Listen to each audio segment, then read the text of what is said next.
What if I told you that in less than one day, Philadelphia sports went from pure dominance to total heartbreak? The Phillies blew a game they had in their hands, and across the street, the Eagles watched their perfect season crumble in front of a stunned Philly crowd. 17-3, that was the score. The game was theirs. The energy was electric. And then, everything fell apart. The Eagles didn't just lose a game, they lost their identity, their rhythm, and maybe even a little bit of their soul. Let's break down what the hell just happened in Philadelphia, and why this collapse might be a wake-up call the Eagles desperately needed. The last 24 hours in Philadelphia sports have felt like a nightmare. One city. Two teams. Both collapsing when it mattered most. Last night, the Phillies had a chance to close out their series, up 3-0, with Shohei Ohtani stepping in and the energy at Citizens Bank Park peaking. But when the bullpen broke down and the bats went silent, the Dodgers walked away with the win. That was the first punch. Then came Sunday. Lincoln Financial Field, loud, confident, unstoppable, until it wasn't. The Eagles stormed out to a 17-3 lead over Denver. The crowd could taste a 5-0 start.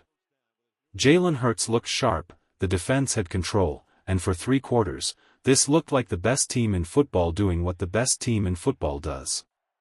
But then came the fourth quarter, and the collapse was brutal. Bo Nix and Sean Payton's offense started slicing through the Eagles' defense like it was paper. 18 unanswered points. Drive after drive, Denver clawed back while Philly froze. You could feel the panic in the stands. And while the game ended on one of the most chaotic final sequences of the season, with Hurts launching a Hail Mary that Devonta Smith nearly caught, it wasn't enough. The Broncos punched the ball loose, the clock hit 0, and just like that, the Eagles' undefeated dream was gone. It wasn't just a loss. It was a collapse, and it stung even deeper because of how it ended. A questionable personal foul call on Zach Bond kept Denver's drive alive, while on the other end, Dallas Goedert was practically dragged down in the red zone with no flag in sight. You could see it in the faces of the players: frustration, disbelief, anger. Philadelphia wasn't just beaten. They were robbed of momentum, of control, of a perfect start. But here's the thing, even if the refs missed calls, even if the football gods had other plans, this loss wasn't just about bad luck. It was about execution, leadership, and losing grip when the pressure hit hardest. For 3 quarters, the Eagles looked like a powerhouse. But when it mattered most, the Broncos showed more fight, more grit, and more control. The city of Philadelphia deserved better, and so did this team. Be honest, Philly fans, how worried are you after this collapse?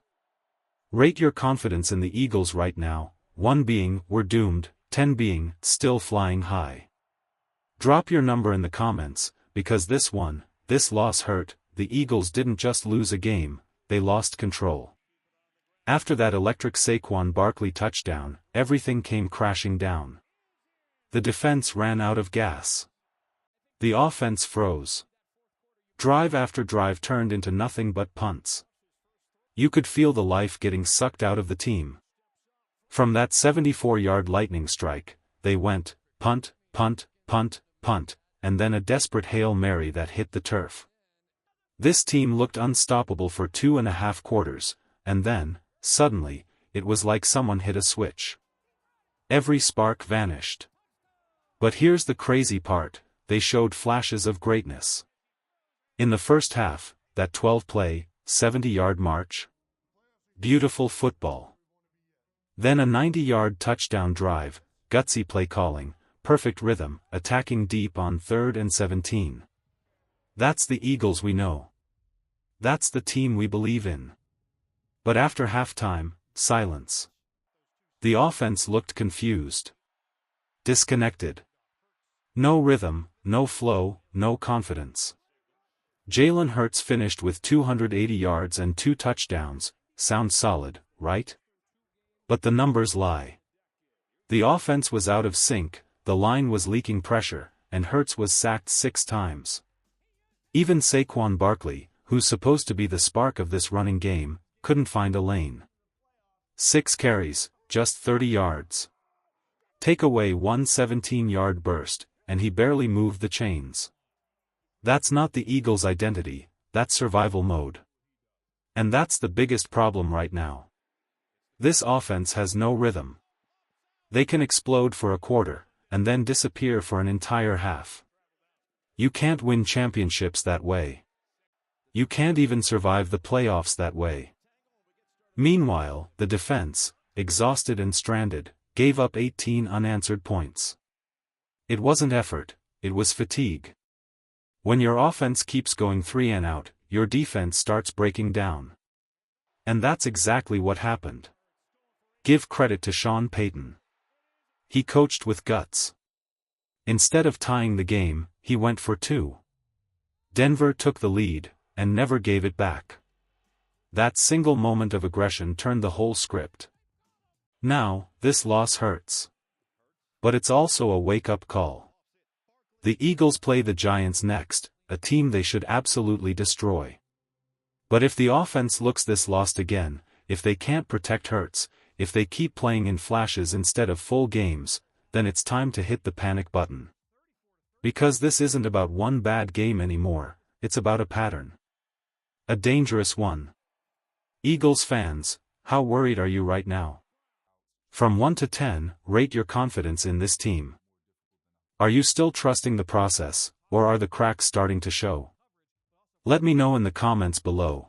I want to hear your truth. The Eagles didn't just get beat, they got exposed. Everything that went wrong in this game came from one place, the trenches. Landon Dickerson, their rock on the offensive line, went down early with an ankle injury. You could feel the shift instantly. The rhythm was gone. The power was gone. Brett Toth stepped in and struggled against one of the most brutal defensive lines in the NFL.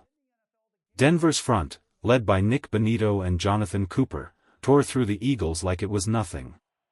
And the injuries didn't stop there. Grant Calcaterra hurt his oblique. Dallas Goedert is already banged up. Suddenly, tight end, once a position of strength, looked empty. The offense, already shaky, became even more fragile. Saquon Barkley, the guy who should have been the heartbeat of this team, had just 6 carries all game. 6. That's not just poor play calling, that's disrespect to your best weapon.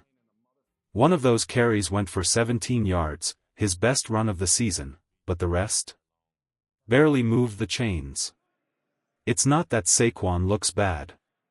He still looks explosive, fast, hungry. The problem is everything around him. The offensive line can't open holes. The play calling is predictable. The run game has no creativity. The moment the Eagles line up in pistol formation, defenses know what's coming. Everyone sees it, except the coaching staff. And that's where the real issue lies. Nick Sirianni is a great leader, no doubt. But this offense feels lost without a clear direction.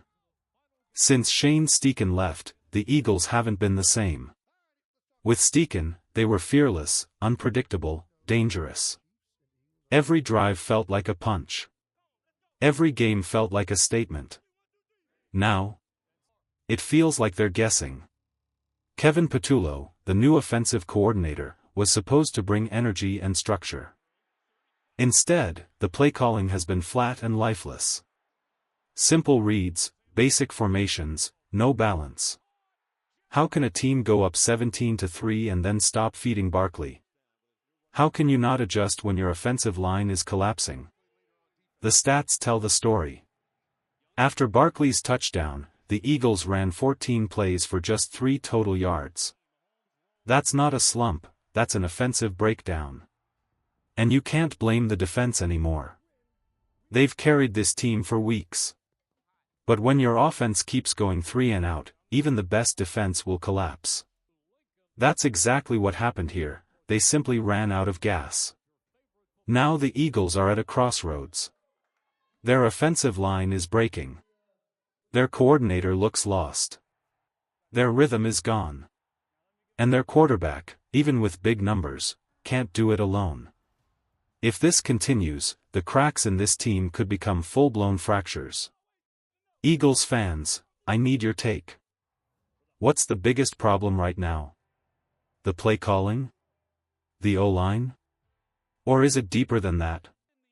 Drop your thoughts below, because this team needs answers fast. Something is cracking inside this team, and every week, the cracks are getting harder to ignore. It's not just an off day. It's not just bad luck. It's becoming a pattern. A painful, familiar pattern that's haunting Philadelphia sports right now. Think about it. Penn State had Oregon on the ropes, a shot at one of the biggest wins of their season, and they blew it. Then the Phillies? Up 3-0, only to collapse against the Dodgers. And now the Eagles, up 17-3, completely in control, and they just let it slip away in the ugliest fashion possible. 3 heartbreaks in 48 hours. 3 Philadelphia teams. 1 city left in disbelief. This game was supposed to be a reminder of how mentally tough the Eagles are, a team that never folds under pressure, the opposite of those, almost, teams around the city. But on Sunday, they looked human. They looked rattled. They looked lost. Everything that could go wrong, did go wrong. 6 sacks allowed. Sloppy pre-snap penalties. Dumb personal fouls that handed Denver free yards. These aren't talent problems, they're discipline problems. The kind of mistakes great teams don't make in crunch time. And here's the brutal truth, the Eagles have been getting away with this for weeks. Little errors, missed assignments, lazy plays, but they always found a way to escape. This time, they didn't. And it finally came back to burn them. For 3 quarters, Philadelphia had total control. The defense was flying around. The offense was clicking. The fans could feel another statement win coming. And then, just like that, everything unraveled. Denver scored 18 straight points, and the Eagles had no answer. You could see the frustration on the players' faces. The confusion on the sidelines. This wasn't just a loss, it was a wake-up call. And as painful as it is, maybe this is what they needed. Because sometimes a loss like this exposes every weakness you've been hiding. The offensive line isn't what it used to be. The play calling is still questionable. The defense is tired from carrying too much of the load. The Broncos didn't just beat the Eagles, they exposed them. They showed the world that this team still has serious issues to fix if they want to be true contenders. But here's the thing, Philadelphia has been here before. They've been doubted, disrespected, and counted out. And every single time, they've come back swinging. So now I want to hear from you, Eagles fans, how concerned are you after this collapse? Scale it from 1 to 10 in the comments. Are you still confident this team can bounce back? Or are the warning signs too loud to ignore?